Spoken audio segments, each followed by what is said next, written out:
Thank you mga kaibon, maraming salamat po. Welcome back sa YouTube channel natin mga kaibon. Kumusta po kayong lahat? For today's video, sasagot po tayo doon sa mga naging katanungan sa atin ng mga kaibon natin. Marami po kasi tayong kaibon ang nagtatanong sa akin.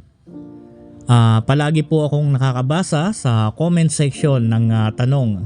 At yung iba naman doon sa page ko, ang dami pong nagtatanong sa akin doon. Kadalasan po na tinatanong sa akin, ano daw ba ang magandang alagaan ngayon? At ano daw ba ang demand sa market ngayon? At yung ibang kaibon natin kasi nagsasabi na gusto daw nilang mag-alaga, and the same time kapag marami na makapagbenta. At palaging tinatanong din sa akin yung mga newbie kung ilang pares daw ba ang magandang alagaan. Marami kasi nagtatanong mga kaibon ng magandang alagaan ngayon, at the same time mag-hobby at pag marami na makapagbenta. Kasi yung ibang kaibon natin medyo takot sa maraming pares, kaya po nagtatanong kung ilan ba daw ang maganda.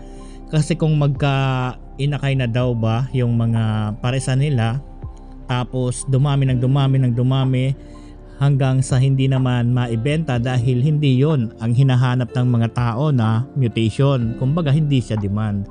Ngayon, yun ang mga tanong sa atin ng kaibon natin. Ngayon, sasagutin ko po. Itong i-share ko sa inyo ay base lang din sa obserbasyon ko kung ano ba ang magandang simula at ilang pares ba ang magandang panimula. Lalong-lalo na po doon sa mga newbie na kaibon natin. At lalong-lalo na po doon din sa mga kaibon din natin na gustong mag-upgrade ng mga alaga po nila. Alam naman natin ngayon na itong pag-aalaga po talaga ng ibon, paalala lang, parang hobby na lang po ito talaga sa ngayon. Kaya kung binabalak mo itong gawing negosyo at maghahabi ka at ang gusto mo maraming parisan, pag-isipan nyo po muna kung ano ang dapat ninyong simulan at paramihin.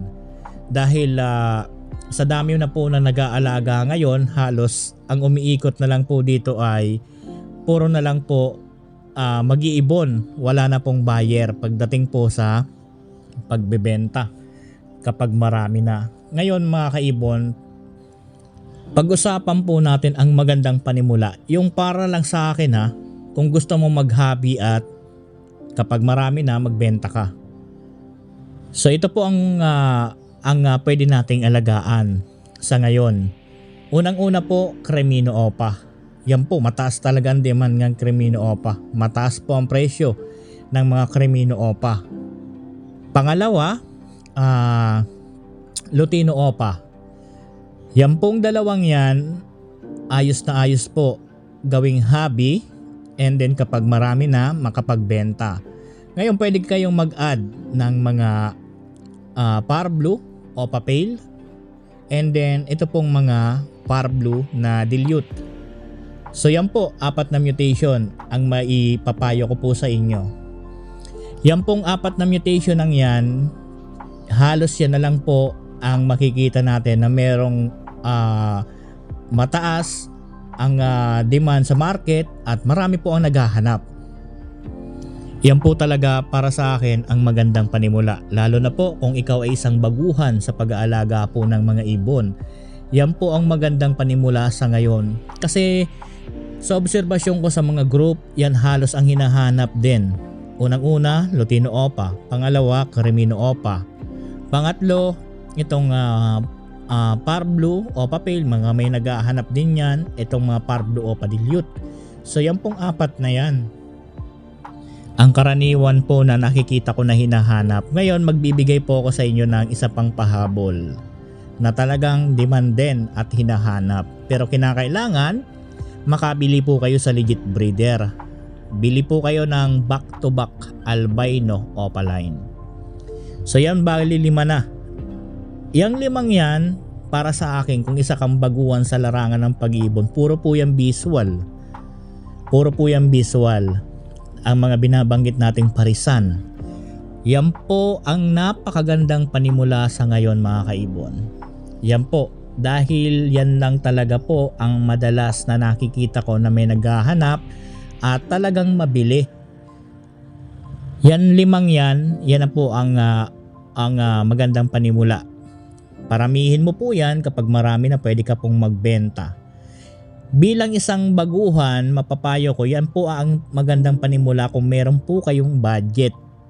Yan po ang number 1 na magandang budget. Unang-una, pare-pareho po ang binabanggit ko dito ay visual. Lahat po yan visual, lahat po yan opaline. Ngayon, dahil ikaw ay isang baguhan, lahat po ng magiging painakay mo dyan is lahat na po yan opaline. Hindi ka na po dyan maguguluhan at mabilis mo na po yan ma-ID kung sariling sikap na magkaroon ka ng idea sa pag-aalaga. Ayos na ayos po yan dahil hindi ka na po maguguluhan dyan sa pag-ID ng mga painakay mo. At yung 5 pares lang yan, goods na goods po yan. Wala pong problema yan sa panimulangan. Doon pa lang sa albino opa, cremino opaline at lutino opaline, goods na po yan. Marami ang naghahanap po dyan. Itong mga parbleu dilute, ganun din po yan, may mga naghahanap nyan.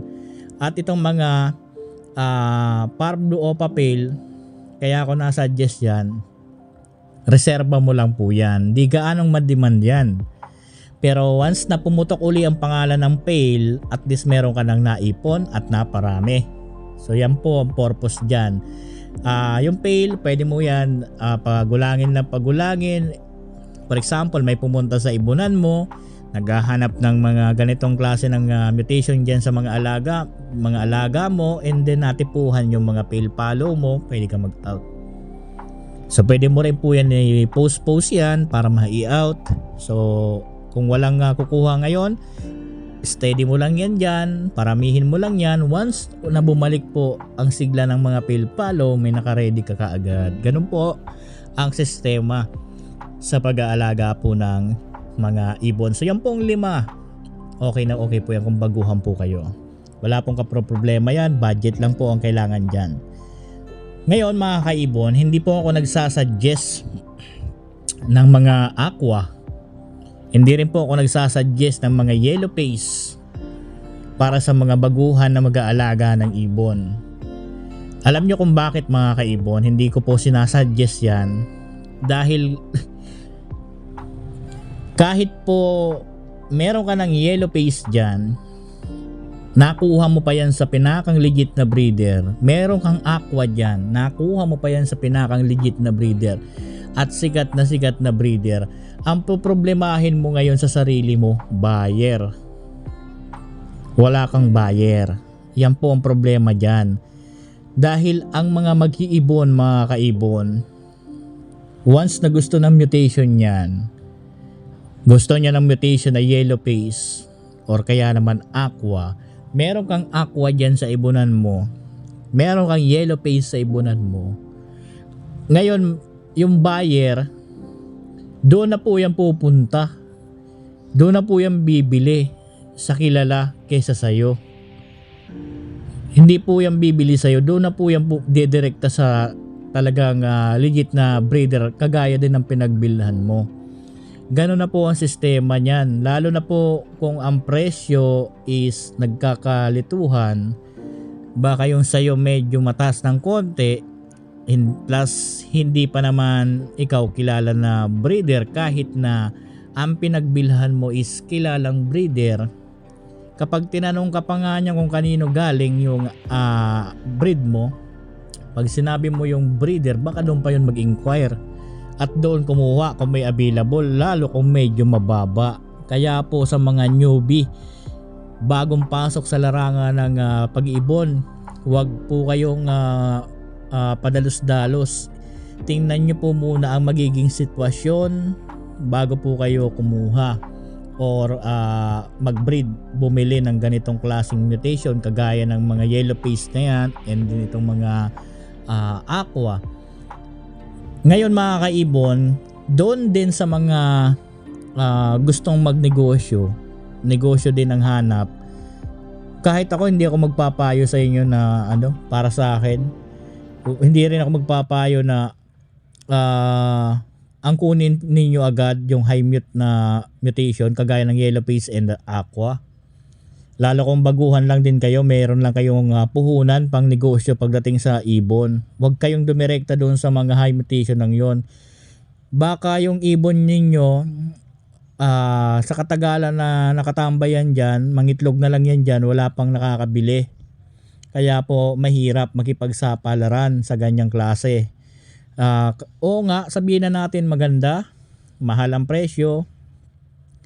Ngayon, isipin nyo rin yung buyer, hindi ganong kalaki, karami, hindi ganong kalawak ang range ng buyer po ninyo pagdating sa mga ganyan na mutation.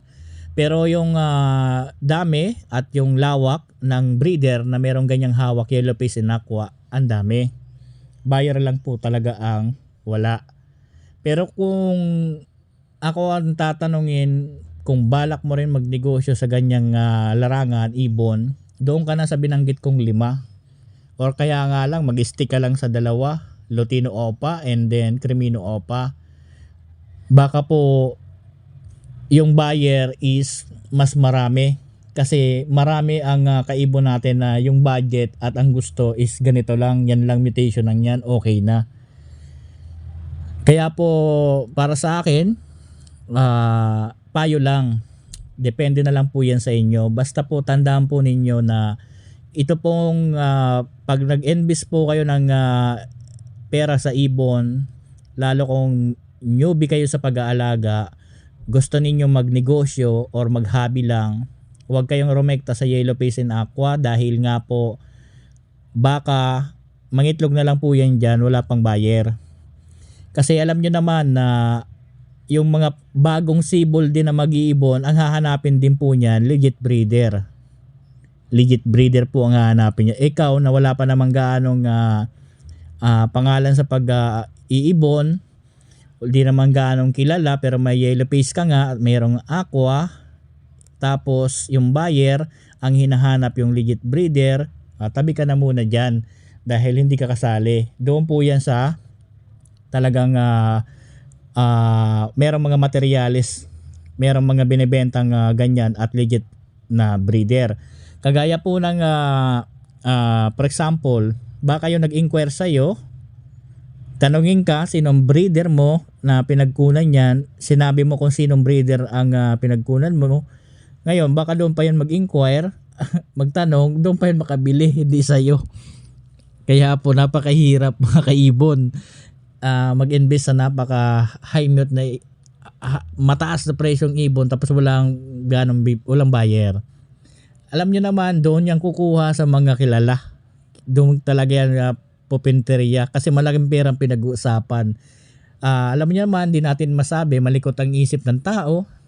Basta sa akin, nagpapayo lang ako na kung magninegosyo ka sa ngayon at newbie ka sa ngayon na gusto mo magsimula, doon ka na sa binanggit ko. Huwag ka nang rumekta sa mga aqua yellow face. Hayaan mo na sila dyan mag-breed niyan. Ang isipin mo, i-breed mo itong mga Lutino Opa mo and then Crimino Opa mo, ibenta mo, bahala ka na sa presyo, agad-agad mabibili yan. Di yan matatambak dyan. Postahan tayo. So doon sa kaibon natin na nagtanong nito, ilan kayo? Ang dami. Madami, pasensya na po. At ngayon ko lang po nasagot kasi busy rin tayo.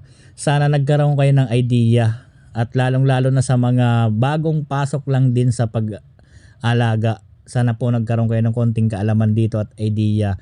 Sundin nyo lang itong sinabi ko kung anong mutation ang alagaan po ninyo. Kahit na milyon-milyon pa po ang pera po ninyo dyan. Sundin nyo lang po ito dahil dito lang po tayo makakabenta. Dito lang po mabibili. Mabilis mabilis po ma-out. Mabilis dispose kumpara dyan sa high mutation na yellow face aqua mo. Okay nga dahil meron kang ganyan, nagkaroon ka na ng painakay.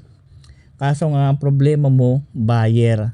Kagaya nga ng sinabi ko, kapag naka-chat ka ng isang buyer din, magtatanong kaninong linyada yan, sasabihin mo naman kung sinong breeder para legit ba.